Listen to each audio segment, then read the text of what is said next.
Before the ethnic tensions, Solomon Islands are called the Happy Isles. Very peaceful, very peace-loving people. But after this tension, when the tension comes, it's a different story. Within the last 14 days, the regular police has virtually lost control. Within the course of the security situation in Honiara will be asked to be convened to discuss the current security situation and how it impacts. If this demand is backed up by violence, as has been the case on Kolokanal, our nation will face a social catastrophe unheard of in our history as a nation. The likelihood of peace returning to Solomon Islands is now becoming more remote than ever before. A lot of people say it's politically motivated, but I also think it's developmentally triggered. Yeah, because a lot of ordinary Solomon Islanders suddenly realized that if they didn't do something, whether it was about land ownership, whether it was about their education or whatever, then they'd be left behind.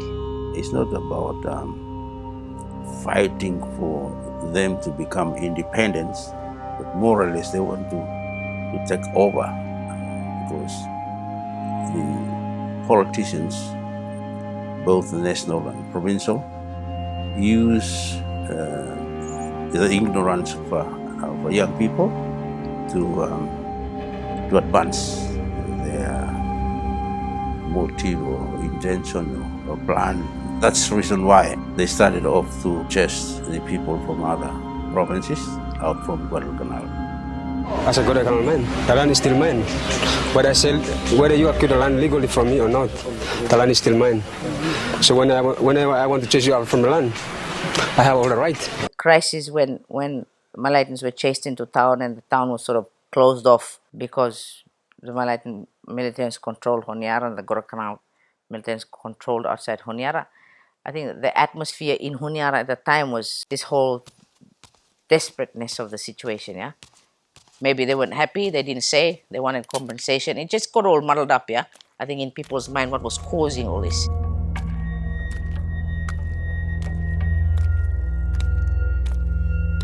Ordinary Solomon Islanders were really in a real jam, yeah? I remember people were collecting water from drains and there was no gas supply in town.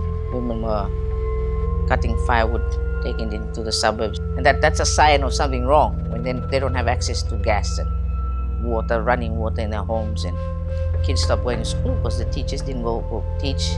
And it just, the whole society was just grinding to a halt there.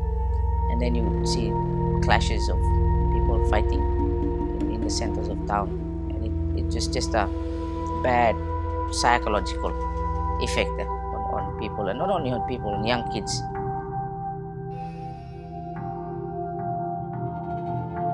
There were some groups from Guadalcanal came at night, midnight, and came into our place where we were at our residence. Yeah, they came and just shot my father's house. They were just bombards, shooting and shooting and shooting. One of my friends, who's also from the same village, came and reported to me and said, "Your dad, they've got your dad." They was torturing him. They bashed him. They chopped his hands, his feet, his chest, from the body, from the top to his feet. Dad had a 22 shotgun, so I said, "Okay, they're using arms. I'll use arms too." So yeah, so I started, coming down to town, and I said, "Okay, I'll take revenge." I've gone through lots of traumas too, yeah. Former militants, the GRAs, came over to my village, burned down my house, assaulted me, and keep on bashing me up until about 10 o'clock in the night. I was at the point of death. And then somehow I managed to escape. Things were tense. People of Kolokanal who were in Honiara, certainly they felt that something is coming. The city was overrun by the medical force and the joint operation. They had weapons in their hands. and people from other provinces were scared. Criminal elements virtually ruled Honiara. There were guns everywhere. We did organize a series of gun surrender ceremonies. Many guns came back, but several of them remained in the hands of former militants. So there was chaos in Honiara and in certain parts of Malay and Korokanal as well. Everyone that or being attacked knows who actually attacked them, yeah? It's not a hidden story. Because these people living around, it's all neighbors and friends and relatives and all this. When they took me out from the house with guns, point guns at my head and back and all this, grabbed me out from my house. The wife took the two kids and actually fled in the bush.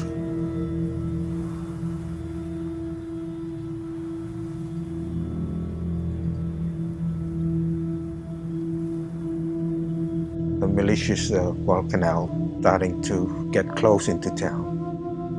They were coming around the town boundary, and they were saying they were gonna hit the power station, they were gonna get the water. And if nothing is happening, then we just clean up Honiara. I mean, the water, we have the power to close the water. We have the power to close the electricity. And that's the time when we try to chase out this Malaysian. We had our checkpoints. One was at Alligator Creek, and the other was down at the White River. Yeah, we were just sticking together with a goal, saying let's defend our people, that they won't intrude into the town. People were so angry, they felt neglected by the national government, hence the security operation in June 2000. And then immediately thereafter, I took control of the members of the paramilitary. A special broadcast of a special announcement to clarify the situation in the capital city, Honiara, this fella time now. Fellow Solomon Islanders and visitors to Solomon Islands. At exactly 400 hours this morning, local time, elements of the Royal Solomon Islands Police paramilitary force, with the assistance of 2 platoons of the Malay Eagle Force, stormed and took control of our country's main police armories, located at Rove in Honiara. A letter was handed to the Prime Minister this morning asking him to resign within 48 hours. If he does, Parliament shall be asked by the relevant authority to convene to allow for the election of a new Prime Minister and thereafter the formation of a new government. When that did not happen and then the government collapsed, the police force collapsed, then of course the options were very limited. Retaliatory action was taken by Malaysians, and that led to what we know afterwards. It could have been prevented. Solomon Islands by that stage had really descended into a situation where armed ex-militants had formed gangs in Honiara. The police force, the Royal Solomon Islands Police Force, had completely collapsed and fractured along ethnic lines. The government was really struggling to perform its most basic functions, to deliver services. You know, ex-militants were holding the government, literally holding the government to ransom, going into treasury and demanding money and so forth. You also had, whilst the problems at that time were very much centred on Honiara, you also had problems with, in other parts of the country, including in the Western Province, on parts of Malaita, and of course on the Weather Coast, where the renegade militant Harold Keke and his GLF were continuing to fight government.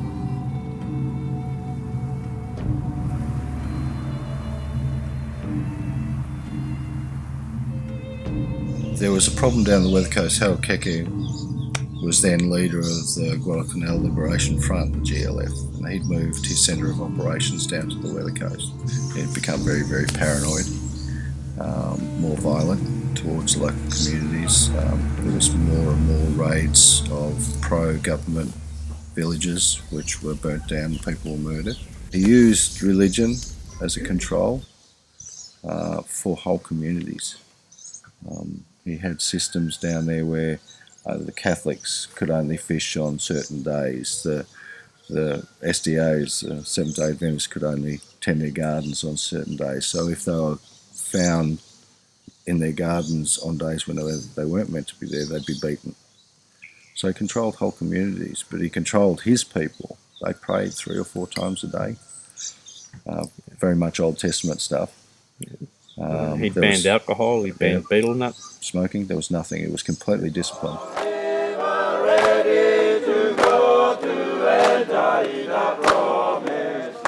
Brother Sardo had been a friend of the GLF in that he was allowed to go in there and pray with them. Brother Sardo started asking the wrong questions and talking to the boys, asking about what they were doing, their operations, their numbers of weapons, all the wrong questions for a brother to be asking.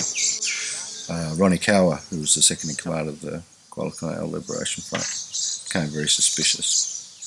So they grabbed him at one stage because he'd asked to stay down there, and they didn't understand why. And they checked out his personal possessions, and his personal possessions was a bank book which had $2,000 in it, and I think there was a receipt for an outboard motor. Yes, that's right. These people take a vow of poverty, and so he shouldn't have these things with him. So it raised the suspicion again. He's also the nephew of Sir Alan Kamakiza from Savo Island. So he had that link to politics. So all these suspicions grew. He was told by Ronnie Kawa that if he tried to escape, he'd be killed. Otherwise, he'd be just kept there as a prisoner. He tried to escape twice, and so they beat him to death. He was killed and buried at Pite. And sometime later, a few months later, he hadn't turned up, so the brothers became worried about him. So the assistant head brother and 5 other brothers decided to go looking for him. But they didn't tell the GLF they were coming, and the GLF had demanded that they be advised that anyone coming into their territory. And they didn't. The letter didn't get through. I'm not sure what happened. But they landed and they walked through to Horrenvale, and Ronnie Cowell and his boys met them there and challenged them. They refused to stop and be checked by them. So 3 of them were shot and killed there. 3 were taken hostage and then taken from Horrenvale to Pite, where they were interrogated. And they admitted through duress that they were spies, which they weren't. The 3 of them were led down to pre-dug graves, and they were shot into a grave. And Ronnie Cowell was, the GLF acted in they used to spread the load, didn't they, of crime, and they'd hand weapons to whoever was there. You have to do that now. And one of the boys, a boy called Billy Kelly, was 14, and he was handed an SLR and told to shoot one of the brothers. He knew that if he didn't, he was dead, so he did. Keke and Kawa used the system of using family to kill family to test loyalty to themselves. If Keke ordered somebody to murder somebody and it was his brother, the person did it. Otherwise, they would have died themselves. So it was just tragic, absolutely tragic. But it was a way of testing loyalty. There was Pite Beach incident, what we termed as the prayer murders. He felt that some of the boys were being disloyal, so he brought them down and sat them round in prayer because they all closed their eyes and started praying, and walked up to one of his relatives and shot him in the head and then said, "I've spilled my blood, you spill yours," and then got brother to kill brother or cousin to kill cousin to prove loyalty. 11 boys died. So it was obvious that we needed foreign intervention. And when Sir Alan agreed and invited RAMSI to come in, that was the only option open to Solomon Islands. I went down to Canberra myself to to see the Australian Prime Minister, who was John Howard then. Obviously, there are security issues and there are economic issues, and both have to be considered. And we had a meeting at the lodge, Sir Alan and myself and our senior advisors, and we went over it all, and we made it clear that we could only go in if it was a broadly based mission. Obviously New Zealand made a big contribution, but you had Fiji and you had Papua New Guinea, you had Vanuatu and so on. So it was quite a broadly based effort, and that removed any possibility of a taint of colonialism about it. And the comprehensive explanation that Sir Alan Kamikaze gave to me at the time persuaded me that we really did need to go in, and it was quite a bond between Australia and the Solomon Islands going back to World War II, and it was very popular in Australia, our decision. Australia said, we're going to come and help you, we're not going to come alone, which was the right thing to do because they were smart. They didn't want to get burnt. They made sure that the rest of the region were standing in with them. On the eve of the deployment of RAMSI, there was an influential paper published by the Australian Strategic Policy Institute called Our Failing Neighbour, which very much presented this sort of portrayal of the conflict in Solomon Islands.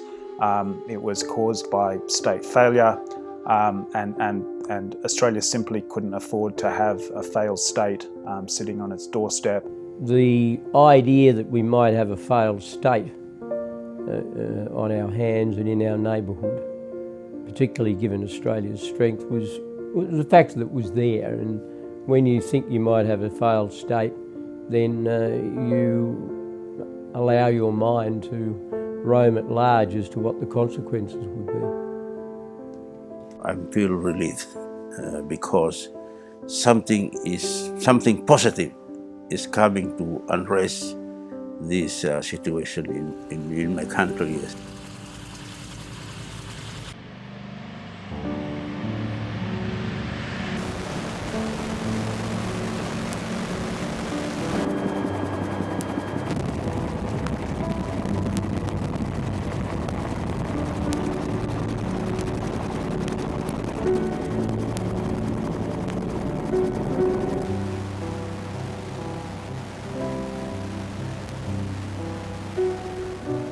The way to arrive was with a very visible military deployment. It was a very big intervention, but for those things to work, you've got to do it properly. Just deploying this vast force, 1,800 troops, 300 police, and a whole bunch of civilians. It was a very busy time.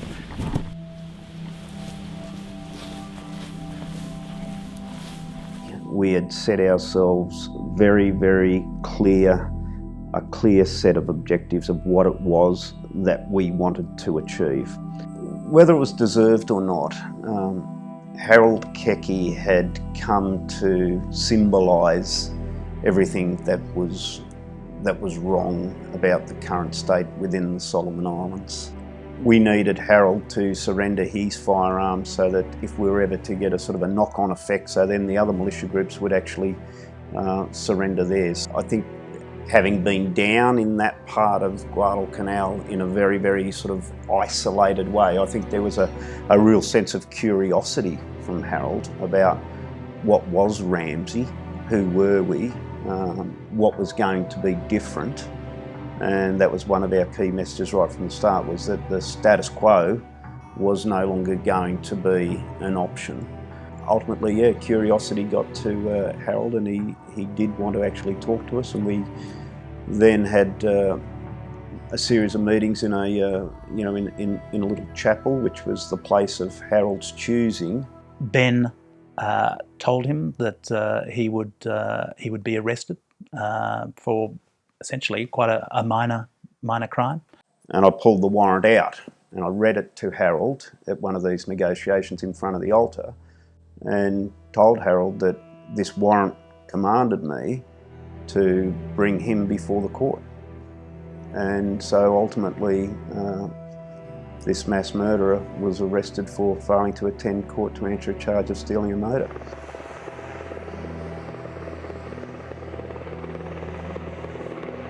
Whether Harold really understood what he was doing, I don't know, but he certainly did it voluntarily, and in a sense he did it happily.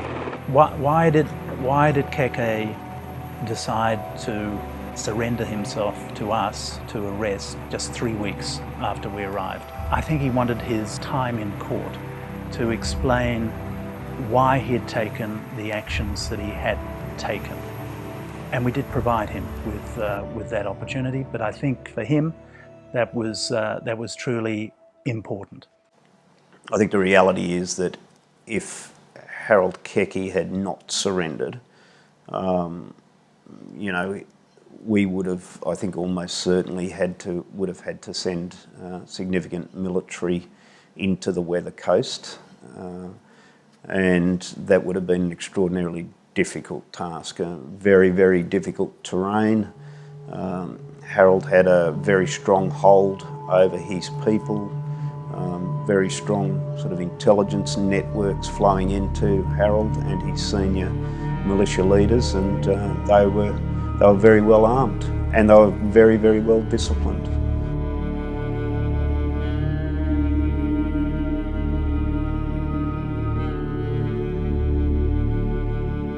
The first key objective of the operation was to restore law and order.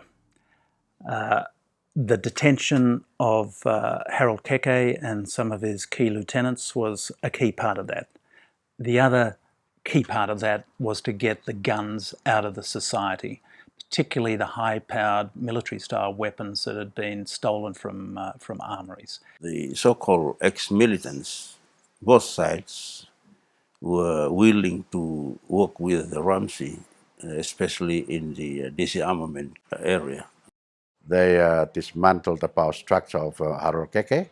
Guns were returned, and when that happened, it was easy for Malaysians to return their guns as well. The first impact they made and the first success story of the RAMSI intervention was the retrieval of weapons. We took the decision to actually destroy the firearms, and we destroyed them in front of the people who had actually surrendered them. So it became almost a status symbol to not only have a firearm, but to actually surrender a firearm. Sometimes that was done in Honiara, in great big ceremonies, one with the Prime Minister. Often it was done way out, maybe on the Weather Coast or on Malaita. They'd be sawn up, sometimes they'd be burnt. And in the end, they were all buried and utterly destroyed. Looking back now, with the benefit of history, we can see that by far the vast, overwhelming majority of firearms which have been collected in the whole time of RAMSI's presence in the Solomon Islands, the overwhelming majority of those firearms were handed in during that 21-day amnesty period. Represented the corruption of power of all guns. You have a valid.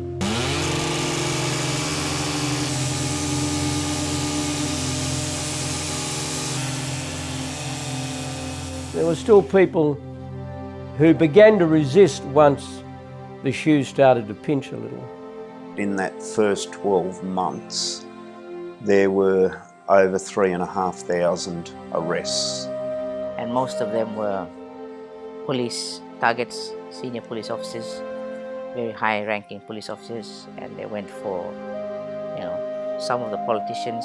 Now, I think that many Solomon Islanders would be happy or were happy to see, you know, a lot of these ex-militants and indeed ex or former politicians who are involved in the tension prosecuted, you know, through the criminal courts, punished.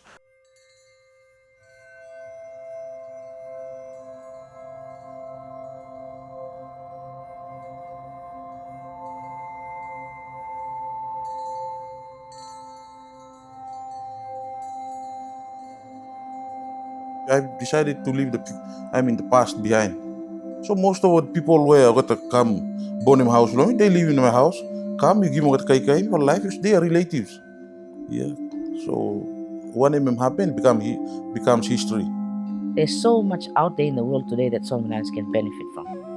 If we played the right game. But we're not playing it, and I think that's where we're losing out. This country is now in the hands of the young people. Yeah. And if they learn what happened in the immediate past and see that it's bad for the country, and they will learn from that to plan the future, then someone else have a hope. Yeah, which I believe it will.